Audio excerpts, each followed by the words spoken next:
رب اشرح لی صدری ویسر لی امری واحلل عقدۃ من لسانی یفقہوا قولی فاعوذ باللہ من الشیطان الرجیم بسم اللہ الرحمن الرحیم۔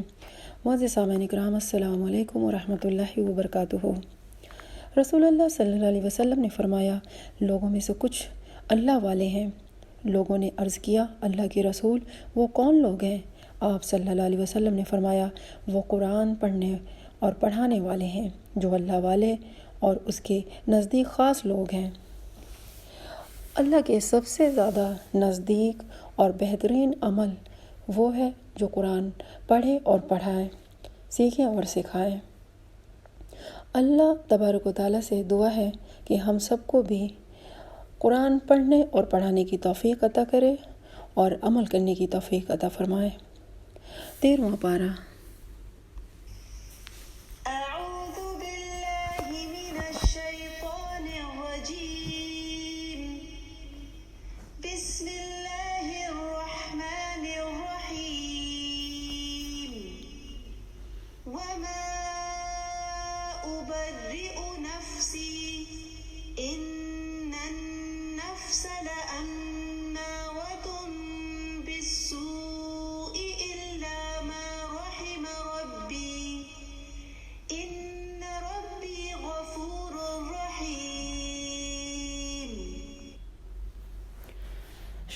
شروع کرتی ہوں اللہ کے نام سے جو بڑا ہی مہربان نہایت رحم والا ہے۔ میں اپنے نفس کی پاکیزگی بیان نہیں کرتا، بے شک نفس تو برائی پر ابھارنے والا ہی ہے، مگر یہ کہ میرا پروردگار ہی اپنا رحم کرے۔ یقیناً میرا پالنے والا بڑی ہی بخشش کرنے والا اور بہت مہربانی فرمانے والا ہے۔ بادشاہ نے کہا، اسے میرے پاس لاؤ کہ میں اسے اپنے خاص کاموں کے لیے مقرر کر لوں۔ پھر جب اس سے بات چیت کی تو کہنے لگا کہ آپ ہمارے ہاں آج سے ذی عزت اور امانت دار ہیں۔ یوسف نے کہا، آپ مجھے ملک کے خزانوں پر مقرر کر دیجئے، میں حفاظت کرنے والا اور باخبر ہوں۔ اسی طرح ہم نے یوسف علیہ السلام کو ملک کا قبضہ دے دیا کہ وہ جہاں کہیں چاہے رہے اور سہے۔ ہم جسے چاہیں اپنی رحمت پہنچا دیتے ہیں، ہم نیک کاروں کا ثواب ضائع نہیں کرتے۔ یقیناً ایمانداروں اور پرہیزگاروں کا آخری اجرت بہت ہی بہتر ہے۔ یوسف کے بھائی آئے اور یوسف کے پاس گئے تو اس نے انہیں پہچان لیا اور انہوں نے اسے نہ پہچانا۔ جب انہیں ان کا اسباب مہیا کر دیا تو کہا کہ تم میرے پاس اپنے اس بھائی کو بھی لانا جو تمہارے باپ سے ہے۔ کیا تم نے نہیں دیکھا کہ میں نے پورا ناپ کر دیتا ہوں اور میں ہوں بھی بہترین میزبانی کرنے والوں میں۔ بس اگر تم اسے لے کر پاس نہ آئے تو میری طرف سے تمہیں کوئی ناپ بھی نہ ملے گا، بلکہ تم میرے قریب بھی نہ پھٹکنا۔ انہوں نے کہا، اچھا، ہم اس کے باپ کو اس کی بابت پھسلائیں گے اور پوری کوشش کریں گے۔ اپنے خدمت گاروں سے کہا کہ ان کی پونجی انہی کی بوریوں میں رکھ دو کہ جب لوٹ کر اپنے اہل عیال میں جائیں اور پونجیوں کو پہچان لیں تو بہت ممکن ہے کہ وہ پھر لوٹ کر آئیں۔ جب یہ لوگ لوٹ کر اپنے والد کے پاس گئے تو کہنے لگے کہ ہم سے تو غلہ کا ناپ روک لیا گیا، اب آپ ہمارے ساتھ ہمارے بھائی کو بھیجیں کہ ہم پیمانہ بھر کر لائیں، ہم اس کے نگہبانی کے ذمہ دار ہیں۔ یعقوب علیہ السلام نے کہا کہ مجھے تو اس کی بابت تمہارا بس ویسا ہی اعتبار ہے جیسا اس سے پہلے اس کے بھائی کے بارے میں تھا۔ بس اللہ ہی بہترین حافظ ہے اور وہ سب مہربانوں سے بڑا مہربان ہے۔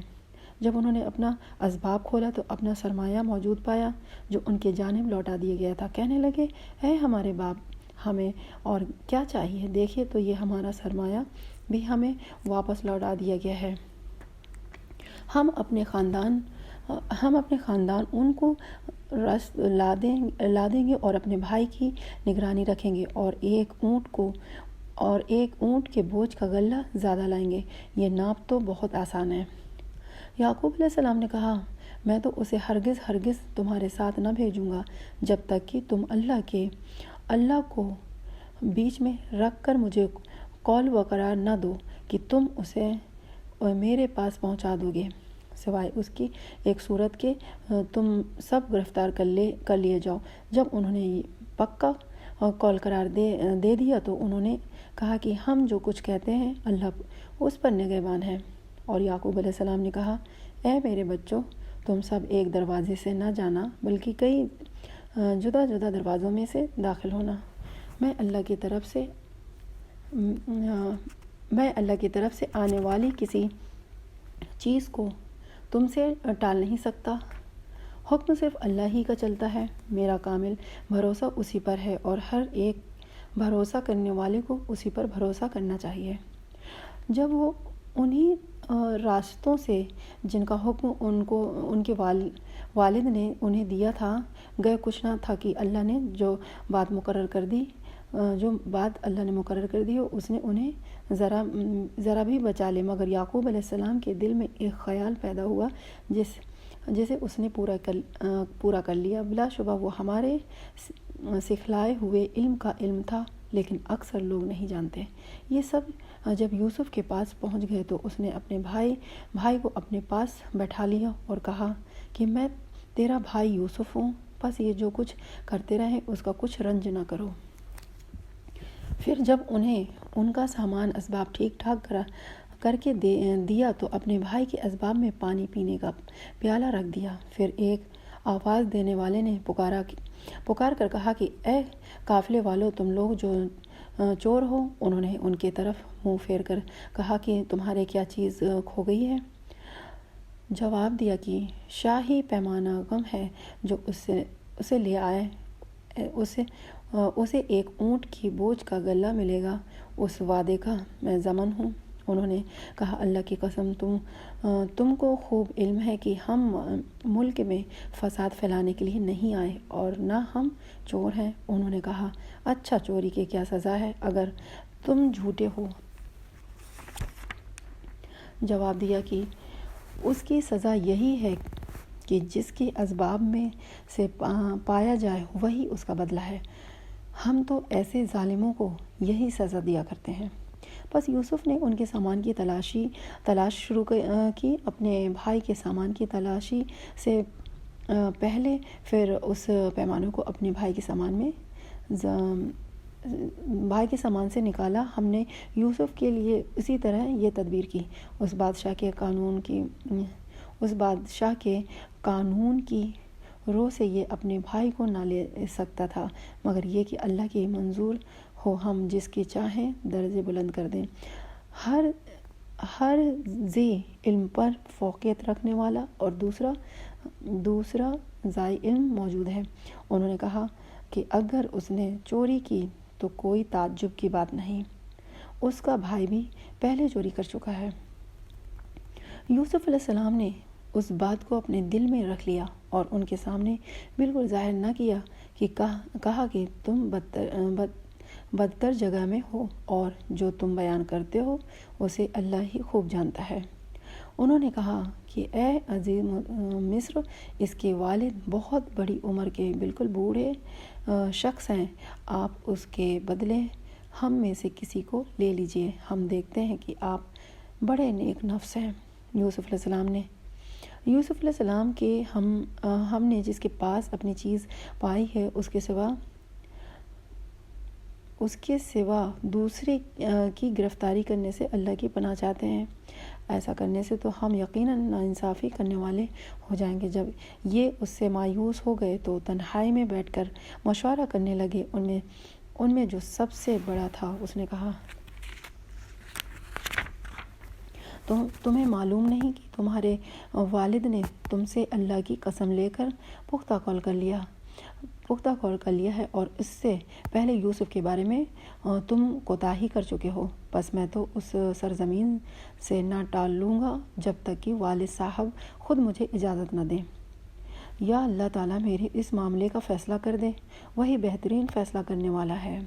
تم سب والد صاحب کی خدمت میں واپس جاؤ اور کہو کہ ابا جی آپ کے صاحبزادے نے چوری کی اور ہم نے وہیں گواہی دی تھی جو ہم جانتے تھے، ہم کچھ غیب کی حفاظت کرنے والے نہ تھے۔ آپ اس شہر کے لوگوں سے دریافت فرما لیں جہاں ہم تھے، اور اس قافلہ سے بھی پوچھ لیں جس کے ساتھ ہم آئے ہیں، اور یقیناً ہم بالکل سچے ہیں۔ یعقوب علیہ السلام نے کہا، یہ تو نہیں بلکہ تم نے تو اپنی طرف سے بات بنا لی، بس اب صبر ہی بہتر ہے۔ قریب ہے کہ اللہ تعالیٰ ان سب کو میرے پاس ہی پہنچا دے، وہ ہی علم حکمت والا ہے۔ پھر ان سے منہ پھیر لیا اور کہا، یوسف، ان کی آنکھیں بوجھ رنج و غم کی سفید ہو چکی تھی اور وہ غم کو دبائے ہوئے تھے۔ بیٹوں نے کہا، واللہ آپ ہمیشہ یوسف کی یاددہی میں لگے رہیں گے یہاں تک کہ گھل جائیں یا ختم ہو جائیں۔ انہوں نے کہا کہ میں تو اپنی پریشانیوں اور رنج کی فریاد اللہ ہی سے کر رہا ہوں، مجھے اللہ کی طرف سے وہ باتیں معلوم ہیں جو تم نہیں جانتے۔ میرے پیارے بچوں، تم جاؤ اور یوسف علیہ السلام کی اور اس کے بھائی کی پوری طرح تلاش کرو اور اللہ کی رحمت سے نا امید نہ ہو۔ یقیناً رب کی رحمت سے نا امید وہی ہوتے ہیں جو کافر ہوتے ہیں۔ پھر جب یہ لوگ یوسف علیہ السلام کے پاس پہنچے تو وہ کہنے لگے کہ اے عزیز، ہم کو اور ہمارے خاندان کو دکھ پہنچا ہے، ہم حقیر پونجی لائے ہیں، بس آپ ہمیں پورے غلے کا ناپ دے دیجئے اور ہم پر خیرات کیجئے، اللہ تعالیٰ خیرات کرنے والوں کو بدلہ دیتا ہے۔ یوسف نے کہا، جانتے بھی ہو کہ تم نے یوسف اور اس کے بھائی کے ساتھ اپنی نادانی کے حالات میں کیا کیا؟ انہوں نے کہا، کیا واقعی تو ہی یوسف علیہ السلام ہے؟ جواب دیا کہ ہاں، میں یوسف علیہ السلام اور یہ میرا بھائی ہے۔ اللہ نے ہم پر فضل و کرم کیا۔ بات یہ ہے کہ جو بھی پرہیزگاری اور صبر کرے تو اللہ تعالیٰ کسی نیک کار کا اجر ضائع نہیں کرتا۔ انہوں نے کہا، اللہ کی قسم، اللہ تعالیٰ نے تجھے ہم پر برتری دی ہے، اور یہ بھی بالکل سچ ہے کہ ہم خطا کار تھے۔ جو اب دیا آج تم پر کوئی ملامت نہیں ہے، اللہ تمہیں بخشے، وہ سب مہربانوں سے بڑا مہربان ہے۔ میرا یہ کرتا تم لے جاؤ اور اسے میرے والد کے منہ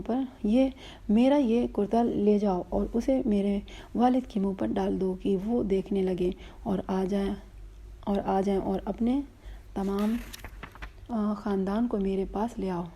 جب یہ قافلہ جدا ہوا تو ان کے والد نے کہا کہ مجھے تو یوسف کی خوشبو آ رہی ہے، اگر تم مجھے سٹھایا ہوا قرار نہ دو۔ وہ کہنے لگے کہ واللہ آپ اپنے اسی پروانہ خبط میں مبتلا ہیں۔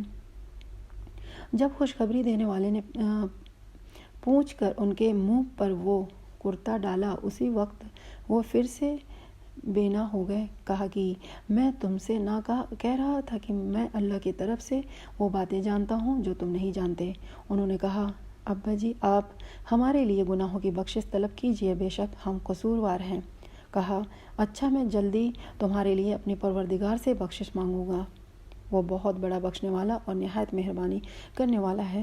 جب یہ سارا گھرانہ یوسف کے پاس پہنچ گیا تو یوسف نے اپنے ماں باپ کو اپنے پاس جگہ دی اور کہا کہ اللہ کی منظور ہے تو آپ سب امن و امان کے ساتھ مصر میں آؤ، اور اپنے تخت پر اپنے ماں باپ کو اونچا بٹھایا اور سب اس کے سامنے سجدے میں گر گئے۔ تب کہا کہ ابا جی، یہ میرے پہلے خواب کی تعبیر ہے، میرے رب نے اسے سچا کر دکھایا، اس نے میرے ساتھ بڑا احسان کیا جبکہ مجھے جیل خانے سے نکالا اور آپ لوگوں کو صحرا سے لے آیا۔ اس اختلاف کے بعد جو شیطان نے مجھ میں اور میرے بھائیوں میں ڈال دیا تھا، میرا رب جو چاہے اس کے لیے بہترین تدبیر کرنے والا ہے، اور وہ بہت علم حکمت والا ہے۔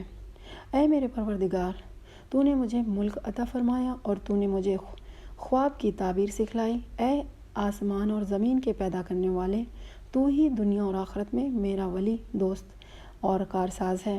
تو مجھے اسلام کی حالت میں فوت کر اور نیکیوں میں ملا دے۔ یہ غیب کی خبر میں یہ غیب کی خبروں میں سے ہے جس کی ہم آپ کی طرف وحی کر رہے ہیں۔ آپ ان کے پاس نہ تھے جب کہ انہوں نے اپنی بات ٹھان لی تھی اور وہ فریب کرنے لگے تھے۔ گو آپ لاکھ چاہیں لیکن اکثر لوگ ایماندار نہ ہوں گے۔ آپ ان سے اس پر کوئی اجرت طلب نہیں کر رہے ہیں۔ یہ تو تمام دنیا کے لیے نرمی نصیحت ہے، نصیحت ہی نصیحت ہے۔